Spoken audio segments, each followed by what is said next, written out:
Magandang hapon mga idol. Nandito si John John, oh. John John Vargas, nandito rin. Nangalahik siya dito sa basura. Ano?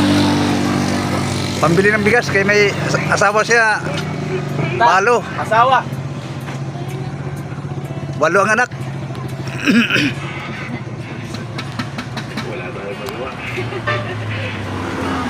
Sa mga taga Masbate yan, kilalanin niyo to kasi sino yan, oh. Kaya mas batit po ako. Dito po. Yan, sila mga idol yan. Dito yung junk shop na to, siya nagpapatimbang mga idol yan. Yan. Madami. Yan. Magsulat tayo ng tatlong bagay na gusto natin gawin.